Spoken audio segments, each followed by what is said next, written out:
Lagi bang nakaupo ang mga lolo at lola nyo, ang mga magulang nyo, para sa mga seniors, laging nakaupo, nanonood lang at hindi masyadong gumagalaw? Nako, delikado ito kasi nagkakaroon tayo ng sedentary lifestyle, nag-atrophy ang ating mga muscles, humihina ang ating mga muscles sa mga tuhod natin, nagkukulang sa lubrication, nagiging stiff.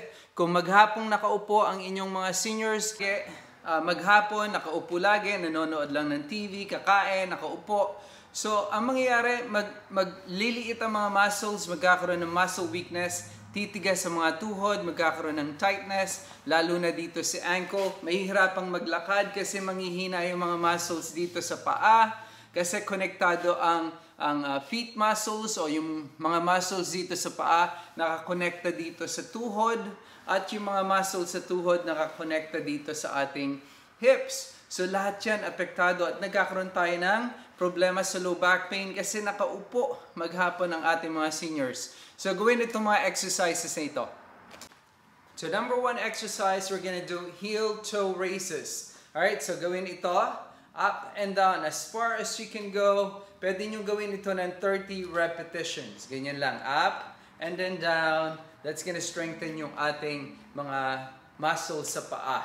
Ayan. And pati na rin sa tuhod. Okay, so number 2 exercise, kicking to the side. Okay, so do 3 sets of 10, 30 repetitions para mapalakas itong gilid ng muscles. Ito sa lateral side ng ating hip. So mapalakas yan. 30 repetitions, go. Kung may balance naman kayo, may problema sa balance, hold sa sturdy chair. So kick to the side. Yeah, 30 repetitions. Number 3 exercise, we're gonna do tapping. Ayan, nakita nyo nakahawak ako dito. So 10 repetitions.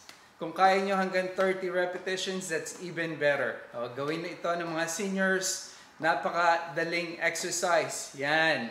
Again, dito naman sa kabila, kung may balance problem, ganito lang ang gawin. Okay? As much as you can go. Kung kaya nyo itaas ng todo, gawin nyo yun. Make sure you tighten your stomach when you're doing this. Kung wala namang balance problem, you can do tapping, just like that, for 30 repetitions. Okay? And number 4, we're gonna do kicking.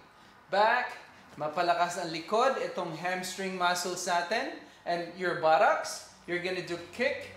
Alright? So, kick, just like that. Again, 10 repetitions, up to 3 sets of 10. Alright? Up to 30 repetitions. Importanteng mapalakas ang hamstrings and your buttocks muscles para maging normal, yung hindi siya uneven yung muscle strength. Kasi kung tight naman ito and you have weak muscles, tight naman ito, magkakaroon tayo ng problema sa ating likod at mahihirapan tayo maglakad.